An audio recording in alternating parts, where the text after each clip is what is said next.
Hey there, horror movie tea sippers. The following podcast will contain spoilers for the movie we are about to review. If you have not seen the movie and do not wish to have anything ruined prematurely, then please do not continue to listen until after you have seen the movie. And welcome to the Horror Movie Tea Podcast.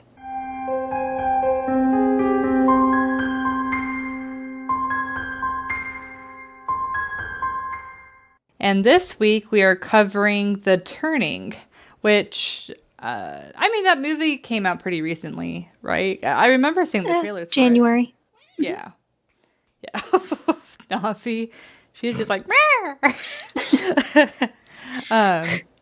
and to go ahead and start us off on our tea, I am drinking the Celestial Seasons honey, vanilla, and chamomile herbal tea, but I added a little bit of vodka to it.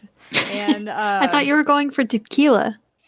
I had white rum, and then I also have, I don't know, but I went with the vodka.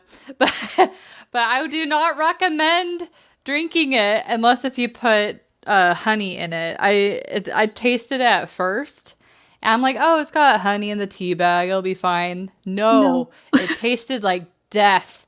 And so I added some honey to it, and it made it more bearable. And what are you drinking tonight? I am drinking Tazo prickly pear cactus tea. And I'm kind of wishing I had put tequila or something in it because I have not had near enough alcohol for this movie. I really didn't think the movie was that bad. Well, okay, before we get into it, let's go ahead and do the quick synopsis. Yeah. A super quick synopsis.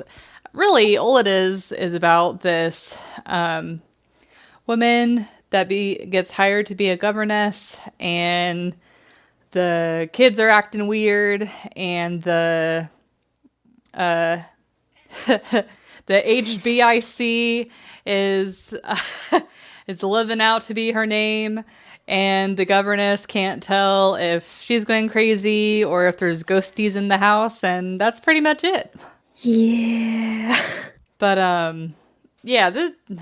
this movie, I'm still processing. I can't.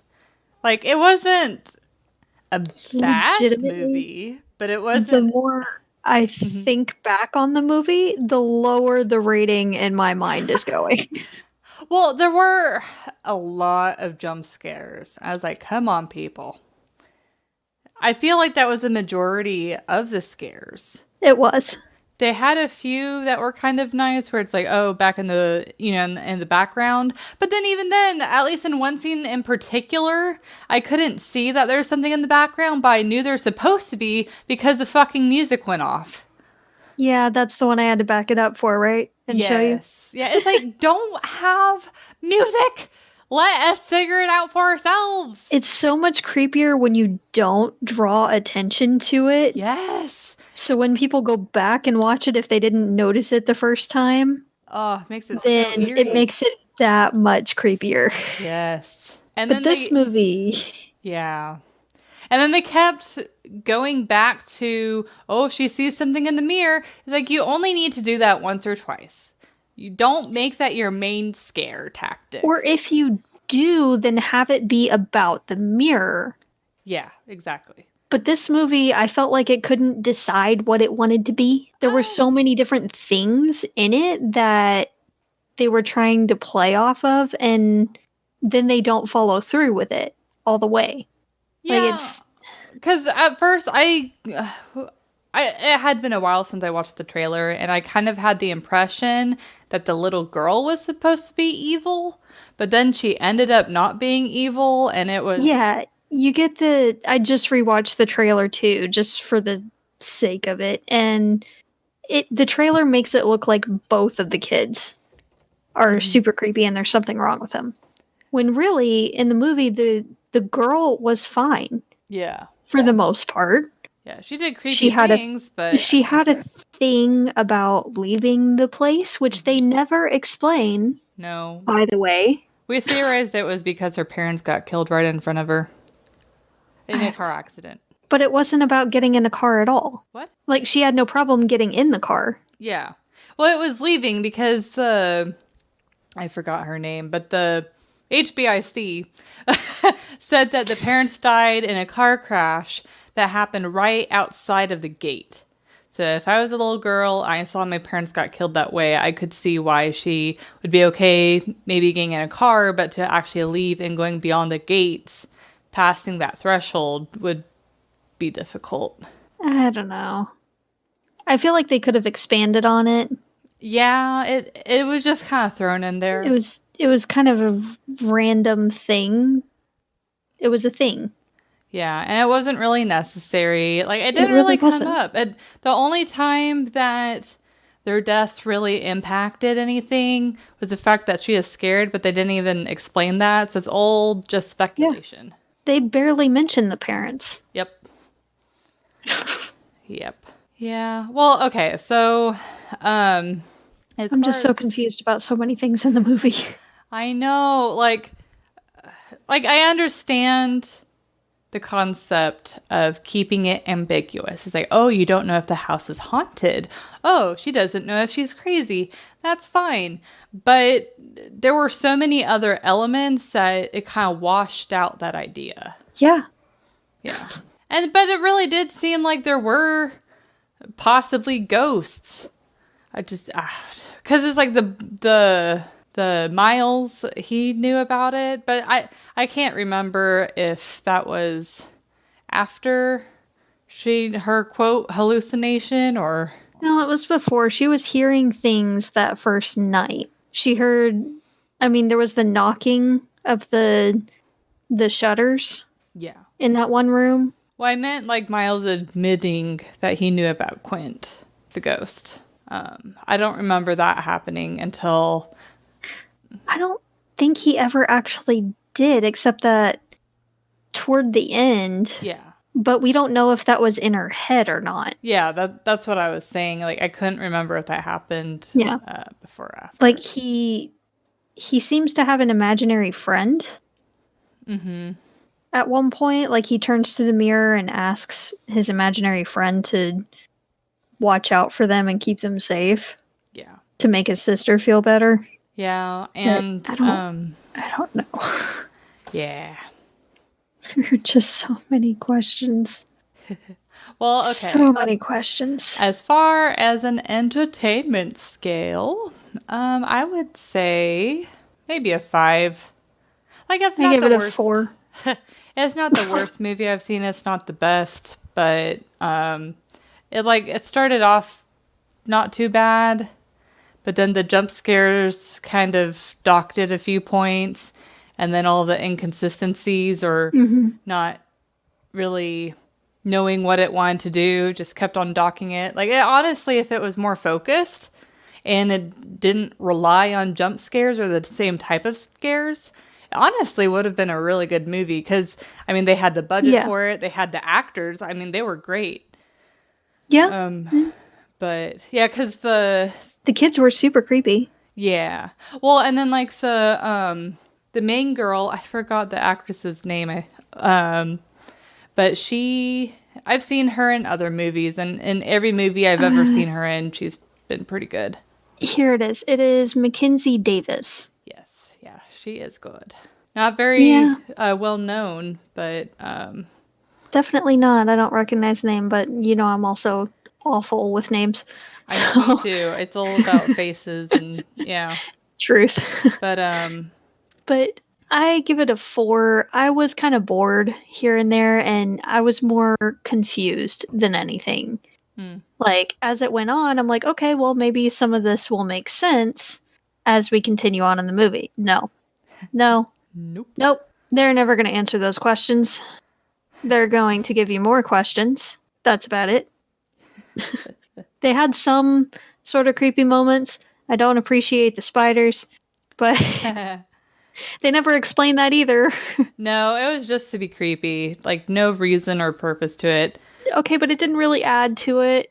The only thing that I think it was trying to lead to is maybe the spider hands that were like attacking her. Those honestly almost made me laugh. I'm not gonna lie.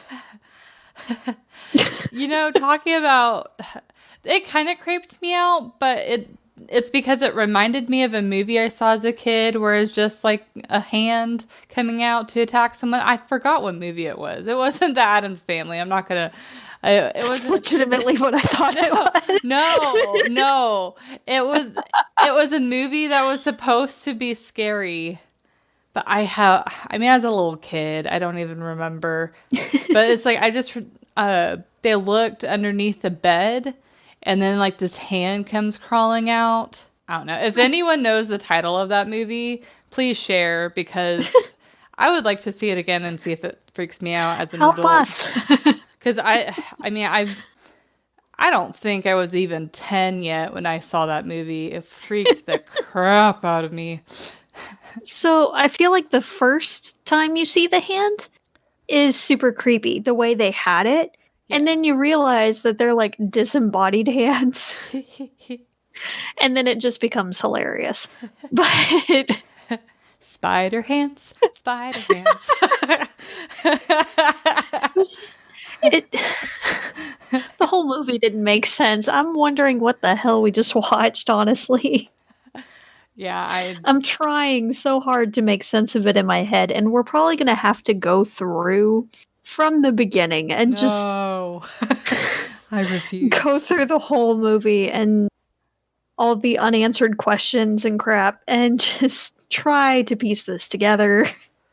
Because I feel like they could have been a good movie if they stuck with certain things. Yeah, it's like or explained others. Like, the writer was ADD. Yeah. That's what it felt like. Yeah. That seems to be the issue with a lot of the movies we see. A lot of specifically horror movies. Yeah. Is they're not focused. It's just... There's no continuity. Yeah, it's like, go with a simple concept, and once you have established and solidified that concept, then yes, branch and add little elements and stuff like that. But don't do that until you have perfected. And don't leave it altogether. Yes. Keep up with it. The whole movie. Yep. Like that's the reason you started the movie. Keep with it. For the love of God, please have some kind of explanation or something. If they're going insane, they're going insane. Great. You see their slow descent into madness. Yeah. But have that be the thing the entire way through. Well, I think I know what they were going for, though. I really think they were trying to be ambiguous, because, you know, before she even goes to the house, she sees her mom, who's in a mental institution. And then when she goes to the house, that's when she starts seeing hauntings. But it just, I don't know. They at least went ahead and added the mental element to it. But it wasn't executed right. It wasn't at all. So if it was the slow descent into madness kind of thing, it happened pretty quick. And yes, it's a creepy house, and it's a new environment and big responsibility looking after the girl, but that big of a jump and that very steep decline in such a short time doesn't make that much sense. Yeah. I could be wrong. I'm not a mental health expert, but it just seemed kind of extreme. Yeah. Yeah, and then I always hate the characters that are mean just to be mean. Like the HBIC, like, there was no reason for her. Like, yeah, she's been with the family for all these years, but that's no reason for her to, like, she was judging the governess. She was very judgy. She opened her mail. Judgiest caretaker ever. And whenever she found out that the governess's mother was mentally ill, she's like, let's hope it's not genetic. It's like, fuck you. It just, Well, and she was very wishy-washy. Like, at first, she was all, they were born into privilege. You should remember that. She even And calls them then, thoroughbred. like, yes, then, like, the next scene that she's in, she's like, you need to take charge. Okay, you can't have it both ways, woman. Make up your mind. It's like you can't bitch at the governmentness for telling the kids to bring their plates to the sink because she's like, that's my job. But then, like, tell her to take charge when she's trying to discipline them. Just, this movie. Pick one. Pick one.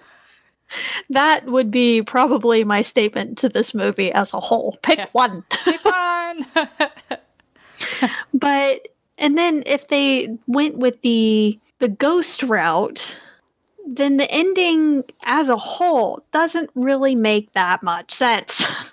Yep. Yeah. No matter what, like, you choose to believe, whether it be the mental illness or ghostesses. Which I'm guessing is what they went for. Yeah. I don't know.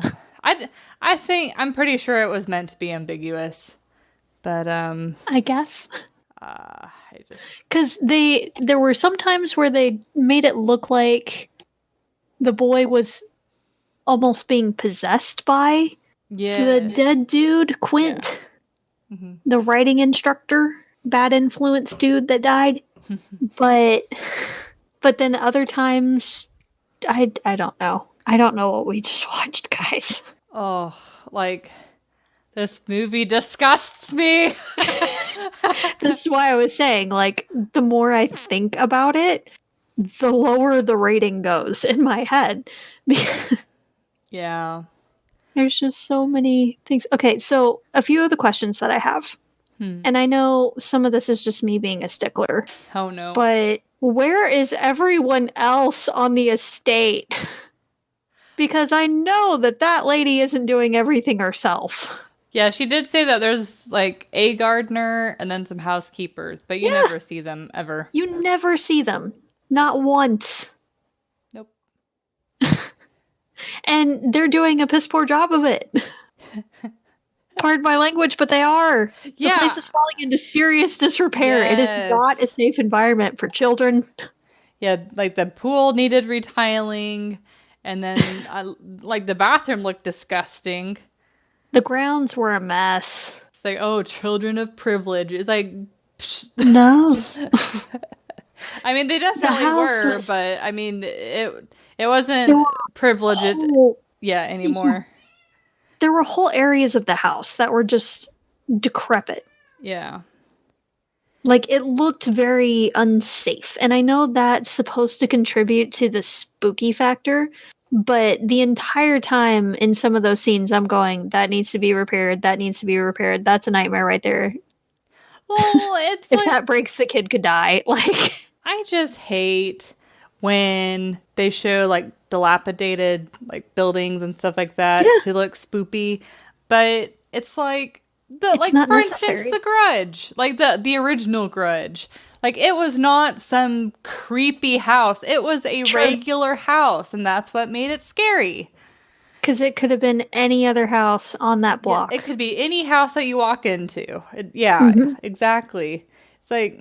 And it actually looked kind of nice in The Grudge. Yeah. But... It looked like your typical Japanese home. Also, the boy apparently got expelled...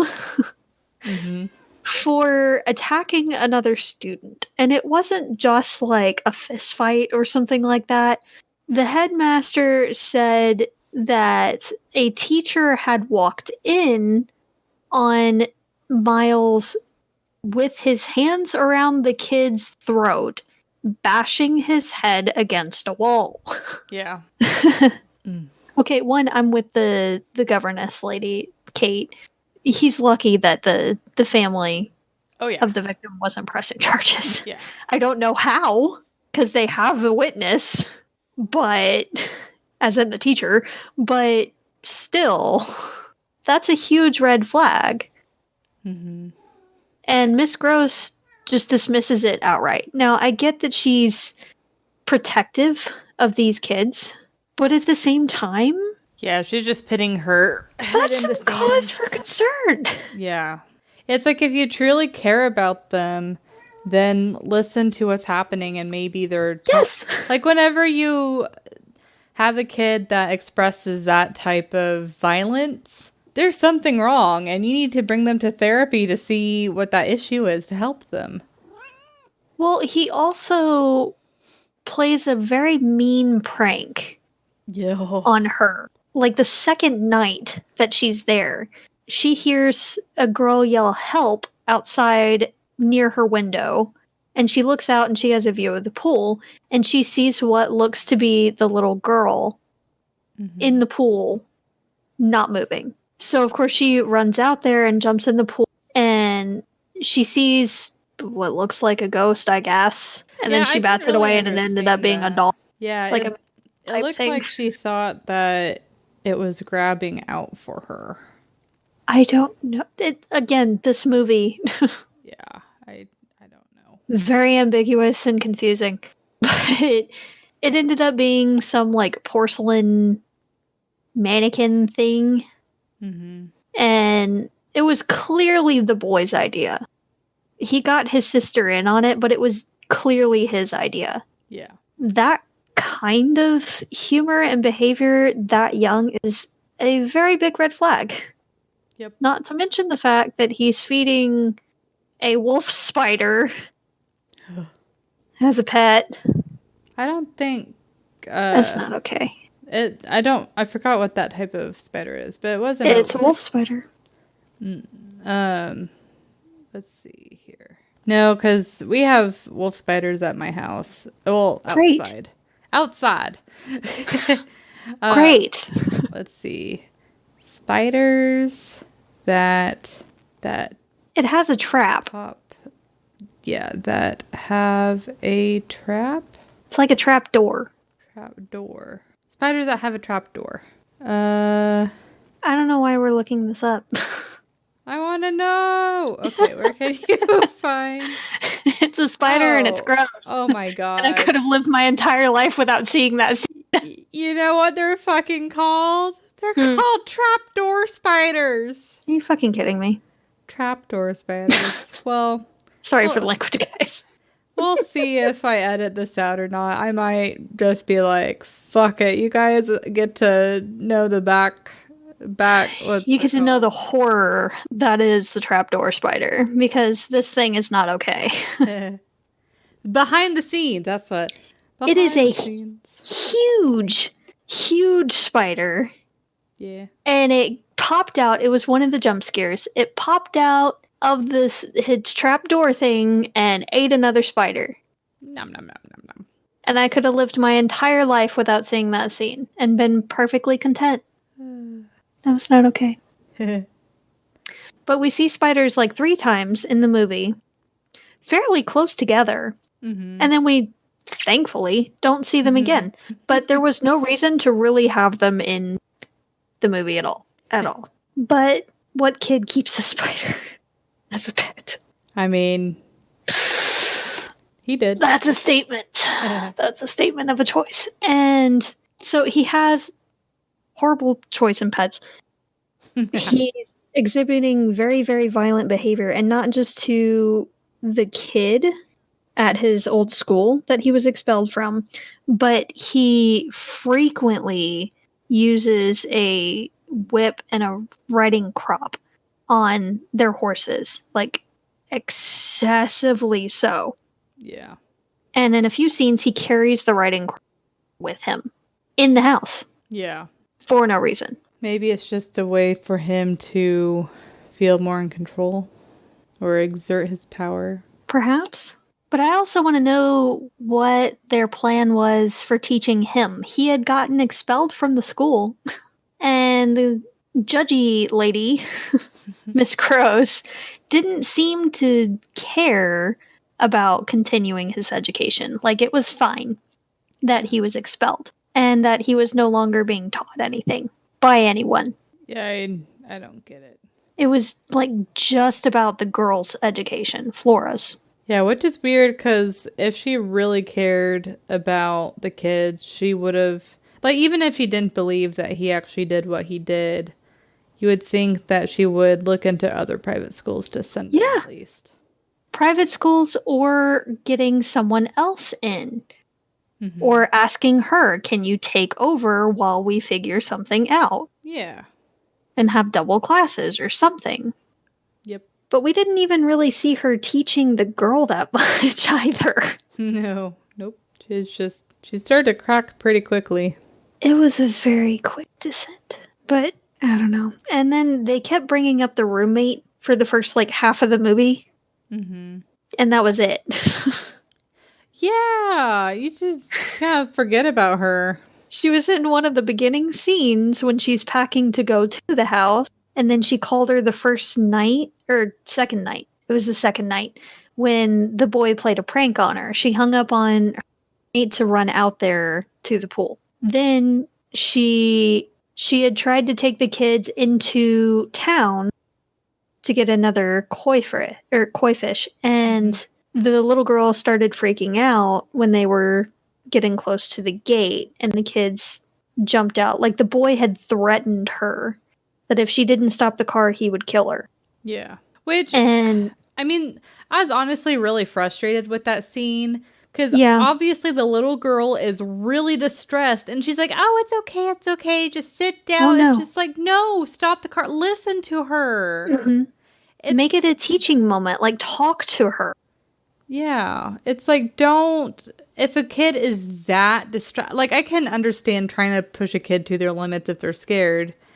But Yeah, but that was a serious panic attack. Yeah, You could no. see it before it even really Yes. started. Yeah. Yep. Like, she had a look on her face and she was starting to shake and all. She did not look okay. Nope. And then when she started screaming, stop the car. Okay, we're going back to the house. Everything's going to be fine. Do you want to talk about it? Mm-hmm. Why do you think she started yelling, I don't want to die? Like, why do you Yeah. think you're going to die if you leave the grounds? Yeah, it's like, don't force a kid when they think they're going, No. when they think they're in peril. Yeah, no. No, you talk it out with them. You reason with them. Listen to them. Yeah, it was not handled well, for sure. But then she left the grounds and went into town. And she called her old roommate and was like, I don't know if I can do this. And the roommate was like, then bail. Leave. They found you fairly quickly. They can find someone else. Like, it's not the end of the world. You can leave. Mm-hmm. And that is a good message. Like, if you don't feel comfortable, you can leave. Yeah. Full stop.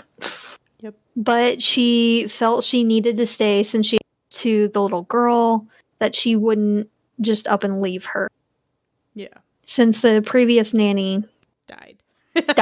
Well, the little girl didn't know. She just thought she up and left. Yeah. But she did. And Hmm.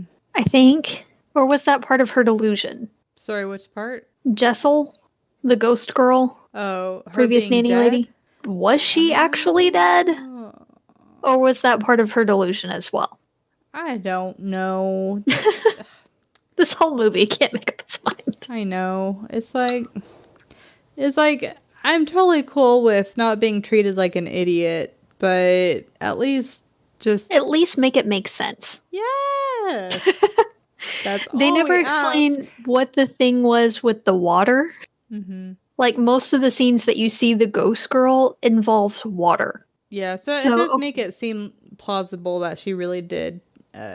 But okay, whenever you show, well, oh yeah, he hid her body by dumping it in the lake. That's Supposedly. yeah, supposedly. And she supposedly finds the body. Again, we don't know if this is part of her delusion or not, but she supposedly finds the body in the lake, and it's not really decomposed.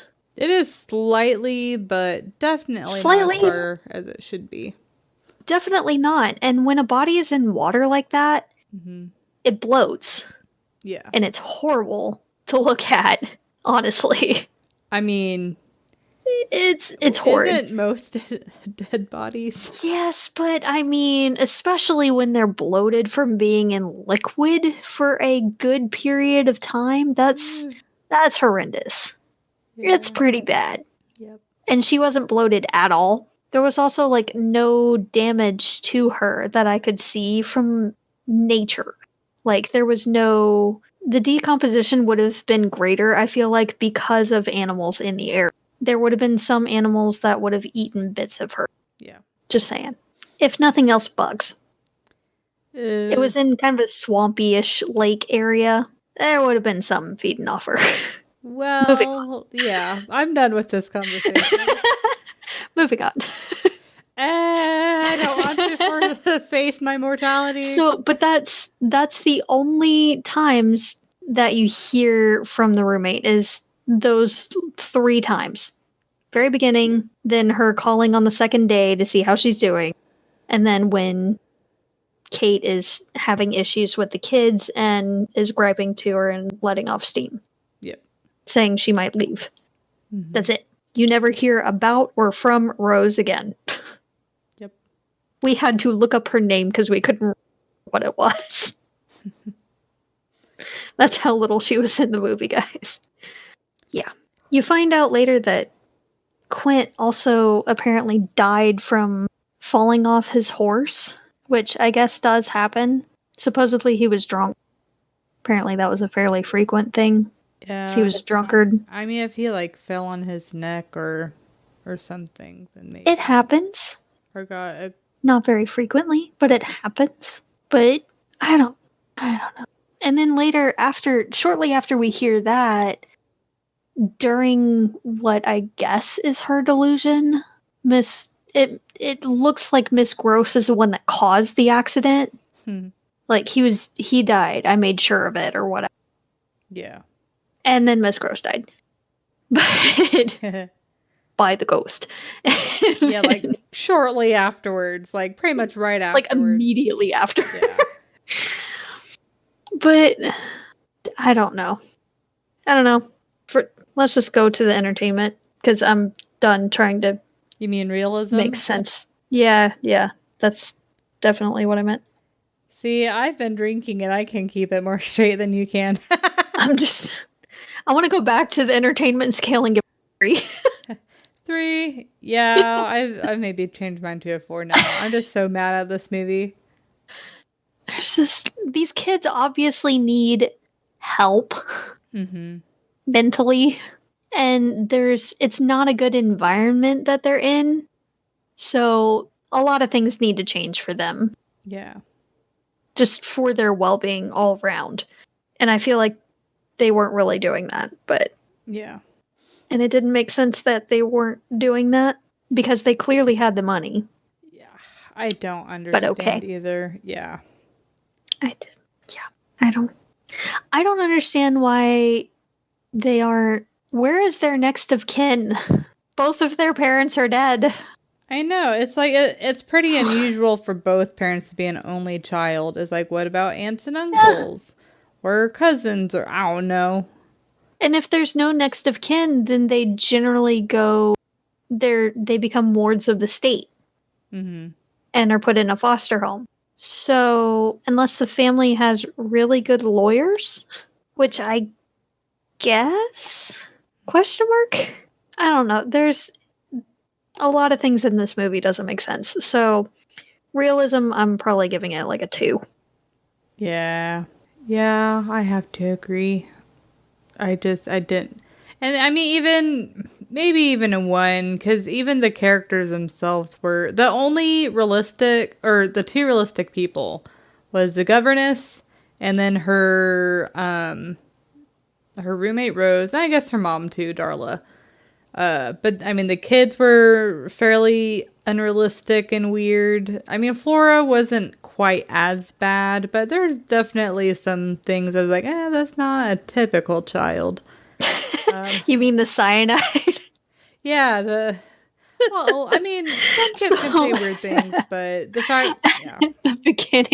Toward the beginning of the movie, when you like first meet Flora, she knew somehow about the apple in Kate's pocket and was saying that the horse wanted the apple. Yeah, like how the fuck, like they totally started playing that she was evil or had some sort of sense. Like, what the hell? Yeah. This movie. They just kind of glossed over that. And she was like, did you know that apples are poisonous or whatever, the seeds have cyanide, which is true. The seeds do contain cyanide, which is why it's not advisable to ingest the seeds. But it's not really a well-known fact for kids. But I don't know. With the weird things that our brother's into, I wouldn't put it past him to like mention it around her. So that part didn't really creep me out too much. Yeah. I don't know. But it was weird that they kind of glossed over that she knew there was an apple in her pocket, and then they just never mention anything like that again. Yeah. Like, this is fine. Like, well, I don't... You know, maybe it's because films have such large teams of people working together that all of these inconsistencies arrive. I don't know. It's like, I can't... I need to understand why it's so difficult to be focused in the movie.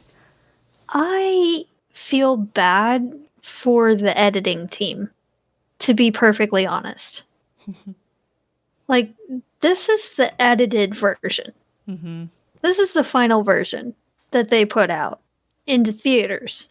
What were they given that they had to sort through to get to this point? I don't know. But, I mean, maybe, you know, sometimes I feel like it can be, well, you know, the editors follow the director, so it always comes down to the director's fault. But anyway. True. And it's like, and if the director had a clear plan, but no one else knew what it was, then it's a communication issue, but still the director's fault. But anyways, True. There have been some movies, like, it's almost like, oh crap, what's the name? The bad guys as a team fighting people like Harley Quinn. Suicide Squad. Thank you. Suicide Squad. That movie, like, they had... All you had to say was, like, a DC movie. Yes. With Harley Quinn. Like, there are two. So. But anyways, like, the Joker scenes, like, in the theatrical cut, it just seems so random and was just kind of weird. But it's, like, apparently they had, like, a lot more scenes, and... Oh, yeah. Yeah, I've seen the extended version. That one made a bit more sense. Yeah, it's like... Why? It still wasn't true to the actual series, but that's a whole other topic. Well, anyways, my point is, why do we have to have an extended cut when you can just make the theatrical cut good? You know, like, I understand time constraints. At this point, I wouldn't even necessarily ask for it to be good. Just makes sense. Yeah, Please. I just need some focus. Be plausible and make sense. Just be consistent. Please. That's all we ask. And please. You know, if we ever get to a point where we have people that can, like, help fund us, I would totally try and make a horror movie with you, because I think we got something. I think we can do it. With what all we've seen, I'm pretty sure we'd do just fine. Yep. And hey, I already know how to video edit, so... And then of course, we have a friend that is experienced in theater, and so maybe that would help. I mean, theater and film are slightly different, but I think there are some elements that cross over. Yeah. But yeah, we could do it. We could do it. We could do it, guys. So. This tea is definitely missing tequila. I'm not missing anything. I think I'm jelly. Everything I need right here. That's okay. I had tacos. It was good. Oh, yeah, your tacos. Whenever you told me you were having those tacos, I was like, go! So, shout out real quick, because, I mean, movie night's not complete without the proper food. So, I felt tonight, I mean, we're in the middle of quarantine. I needed some real comfort food. So, shout out to my mom, who came up with this recipe that has been the thing that makes this recipe is a sauce. It's kind of a pepper gravy, and it is very, very addictive and has thus lovingly been deemed crack sauce. So, thus, crack tacos. Because the first time that she had ever made it, we ran out of meat and tortillas and busted out the tortilla chips and just started eating it like it was salsa. I mean, that sauce is really good. What does it have in it? It's pretty simple, right? Oh yeah. Yeah, it's you use the juices from the meat. Oh, yes. When you cook it, so you take out a lot of the juice and you shred the meat and leave some of the juice in there so it stays moist. And in a pan, you put in peppers. We use serrano and a little bit of butter, and you saute the peppers a little bit until they're kind of fragrant. And then you pour in juice from when you cook the meat. And you get that to a boil and then add your thickener of choice until it's the consistency that you want. Chris and I tend to like it a little bit more runny. It's super messy. But some of the best tacos are. Yeah. I mean, let's be real. Some of the best tacos are messy. I mean, that's the only way to have tacos. Right? If the meat stays in the tortilla, then it's like manufacturer taco. Well, and if juice isn't running everywhere. Yeah. If you don't feel like you need a bath. Yes, I was going to say that. If you don't feel like you need a bath after it, it's not a good taco. If you don't need to, like, take a bleach bath. I don't know about all that. But they really hit the spot. So shout out to Mom for making that amazing recipe. Also allowing me to have it and not holding it over me as a reason to have me keep coming home for dinners. I know, during quarantine, you would have been like, Mom. Girl, I'm still like, Mom. How do I make this? What temperature should I cook this at for how long? But anyways, it's been going kind of long, but anyways, well, I have no more comments on the movie. How about you? Don't do it, guys. It'll just confuse you. Yeah, it's like, maybe, like, it's not the worst horror movie out there, so if you just need something to watch, sure, but there definitely is a lot better stuff out there. It falls short. I'm very disappointed. The trailer made it look really good and creepy, and I think most of it is just my disappointment. Yeah. The trailers lie. They do. I need to just stop watching trailers altogether. But that's all I got. Hope y'all are staying safe, staying inside, please. Yes. And stay spoopy. Bye. Bye.